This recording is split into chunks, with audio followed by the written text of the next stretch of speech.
Aloha everybody, this is Gigi from Kauai Community College. In this video, we are going to talk about addition strategies in base 10. Okay, so when you are teaching children addition, do you specifically use these strategies? Do you specifically teach these strategies? Probably not. You're going to practice these, you're going to know these, and you will pull that out as you go, depending on the problem, depending on the child, and you will practice these strategies through a lot of number talk throughout the years. Okay, so that students are able to have that number sense and that have that flexibility in different strategies, and then just kind of being able to apply that as you go. Okay, but I want to pull out these or highlight these 6 strategies for addition. So first is counting up. Okay, so this is probably kindergarten or early first grade. You certainly can count up in second or third, but this is probably in the early stages of learning how to add, right? So let's, for example, if you have 5 plus 3, well, you're going to start with 5, and then if you were to add 3, then you're going to count up, right? 5, count up 3. So that'll be 5, 6, 7, 8. So then you will end up with 8 as your sum. Okay, so again, this is like early stages of addition, and you'll see a student in later grades still, when they are not fluent with addition, they still are going to count up, which is an okay method, right? So what your job then at that point is to go ahead and figure out how to inject other ways of thinking into their progress. Okay, so make sure that they make progress. Know these strategies so that you can help students make progress. Okay, so that's one strategy, counting up.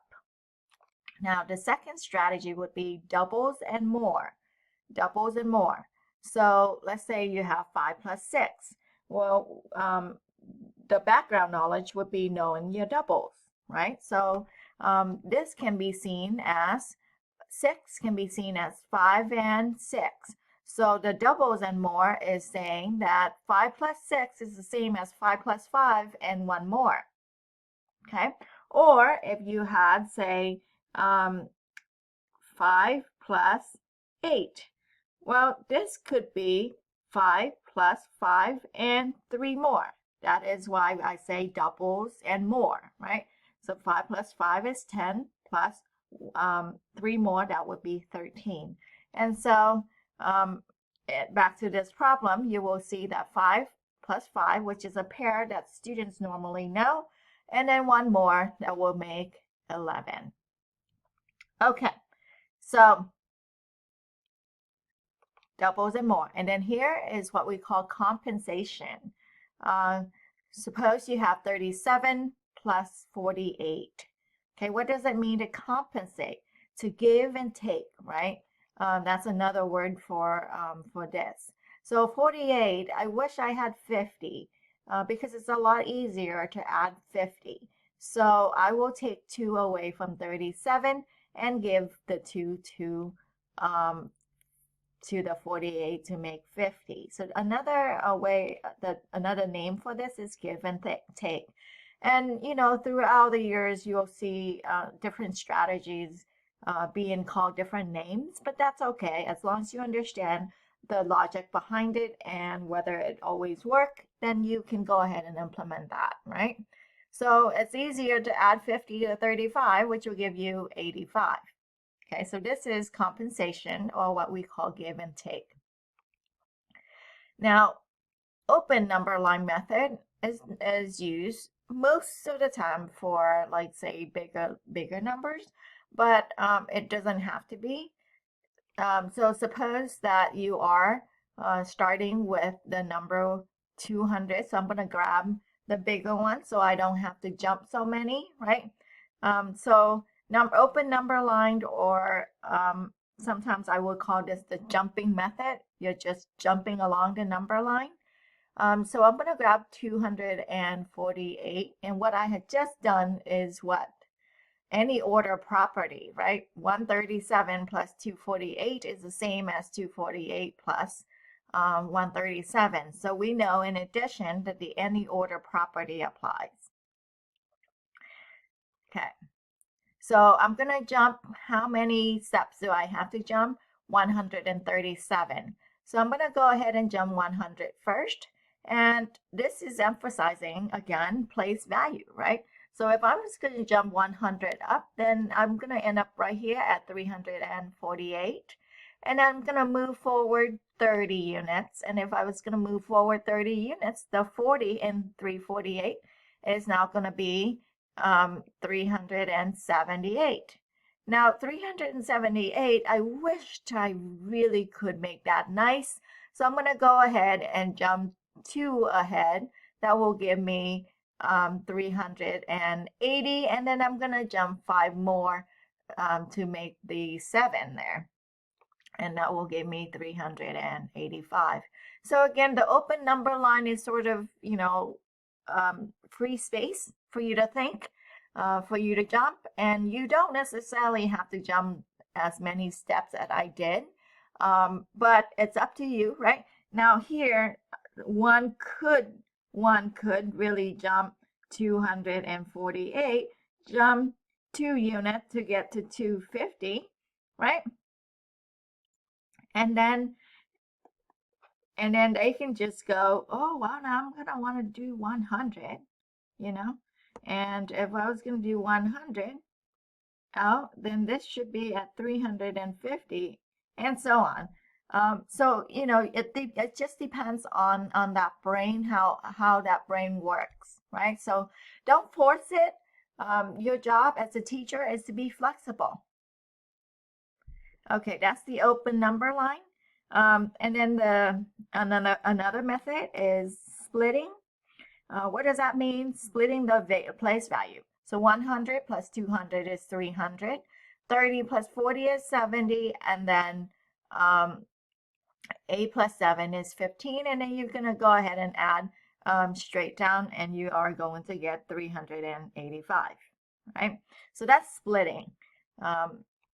Now, another method that I actually love even more than splitting is boxes and dots.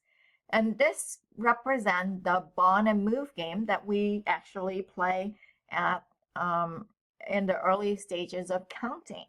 Okay, now, and it also emphasizes the concept of addition. What is the definition of addition? The definition of addition is for you to go ahead and put 2 things together and then count, right? So this really is just a counting problem. We'll put up 137. That's 100. 1 dot in the hundredths place in the 3rd level. 3 dots in the 2nd level, and 7 dots in the 1st level. And then we're going to put in 248. So we're going to put in 248. Now I have just put 2 sets of things together, and then I'm going to count them, right? And when I say count them, what am I counting? I am counting these dots based on their place value. And we know from the bond and move game that, and since we are in base 10, right? We are in base 10. It will take 10 to move up to the next place value. And as you can see, in the ones place, there are a lot more than 10.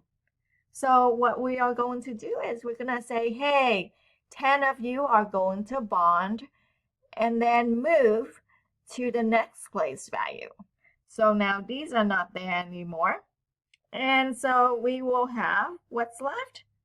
Well, you just go and count them. It's very visual. What do you have in the 3rd place? You have 3 reds, 8 blue, and 5 purple. 385, right? So boxes and dots or bond and move game is pretty awesome for addition.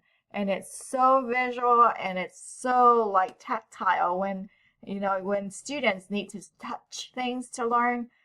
This is particularly an awesome, awesome, awesome method. Okay, I'm not biased at all. You can tell. Okay, so anyways, those are six methods of 6 strategies that I wanted to highlight in terms of addition. Your job as a teacher is to pull these strategies out or any other ones as you go and foster that child's thinking and be flexible. Okay, so next, what you're going to do is you have a handout. So go ahead and try these different strategies on your handout.